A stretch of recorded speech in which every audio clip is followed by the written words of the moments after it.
సొసైటీలో భయం అనేది లేకపోతే, తల్లిదండ్రులంటే భయం లేకపోవడం, పెళ్ళంటే భయం లేకపోవడం, రెస్పాన్సిబిలిటీ లేకపోతే ఇలాంటి పరిస్థితులు వస్తాయేమో. అలాంటి పరిస్థితుల మీద ఒక సినిమా తీయడం. ఆ సినిమా ఒకటి నేనేదో స్క్రోల్ చేస్తుంటే ఇన్‌స్టాలో జస్ట్ ఒక సీన్ చూసాననమాట. సో, వాట్ ఈస్ దిస్ అన్నట్టు జస్ట్ రఫ్‌గా ఏదో చూసాను. నాకంత డీటెయిల్‌గా, కంప్లీట్‌గా ప్రతి సీను చూసేంత ఓపిక కూడా లేదు. సో, ఒకటి చూసాననమాట. ఆహ్, బేసికలీ మీరు సెన్సిటివ్ అయితే, మీరు మంచివాళ్ళైతే, మీరు ఈ లోకంలో ఉన్న వాళ్ళందరినీ ఉద్ధరించాల్సిన అవసరం ఏం లేదు.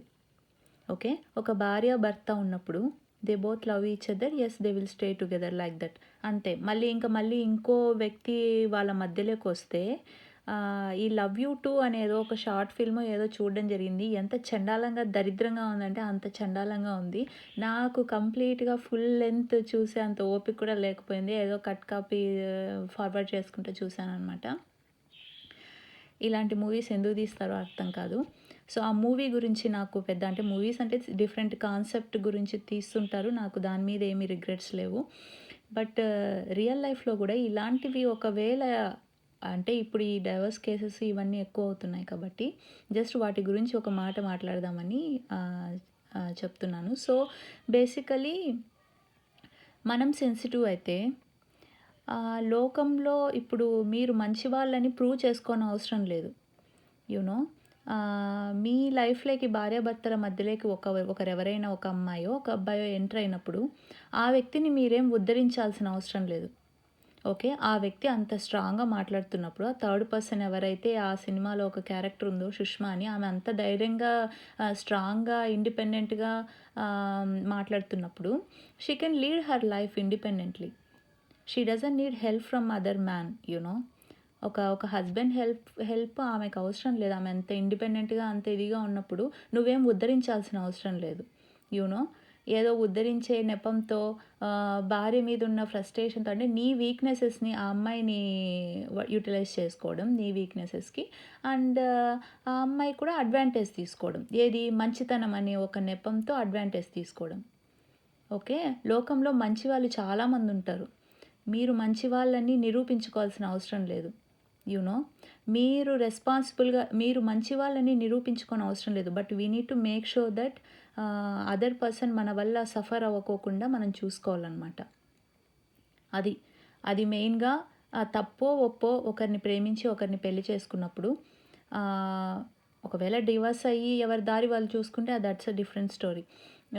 బట్ రెస్పాన్సిబిలిటీ అనేది ఒకటి ఉంటుంది. పరువు అనేది ఒకటి ఉంటుంది. రెస్పాన్సిబిలిటీ అనేది ఒకటి ఉంటుంది. జవాబుదారీతనం, రెస్పాన్సిబిలిటీ, జవాబుదారీతనం అనేది అంటే జవాబుదారీతనం అనేది ఒకటి ఉంటుంది. అంటే ఇవన్నీ అంటే నాకు కొంతమంది అంటుంటారు society, I don't care about society, but we are living in the society. మనిషిగా జీవనం సాగించాలి, మానవత్వం కలిగి ఉండాలి అంటే కొన్ని నిబద్ధత అనేది అవసరం అనమాట. ప్రిన్సిపల్స్ అంటారు వాటిని. సో, అలాంటి పద్ధతులు అనేటివి అవసరం. అలాంటి పద్ధతులు లేనప్పుడు ఇలాంటివన్నీ పుట్టుకొస్తాయన్నమాట. నాకు అస్సలు నచ్చలేదు అది. అండ్ సో బేసికలీ ఒక జవాబుదారీతనం, ఒక ప్రిన్సిపల్స్ అనేటివి ఉండాలి. పెళ్లి చేసుకోవడం, డివోర్స్ అవ్వడం it's a personal decision. That's a different story. But ఒక పెళ్ళి అనే రిలేషన్లో ఉంటూ నాకు పెళ్ళాము కావాలి, పైన బయట గర్ల్ ఫ్రెండు కావాలి అని అబ్బాయి, లేదంటే అమ్మాయి నాకు హస్బెండ్ కావాలి, బయట బాయ్ ఫ్రెండ్ కావాలంటే కుదరదు. మనం జంతువులం కాదు కదా, మనుషులం కదా.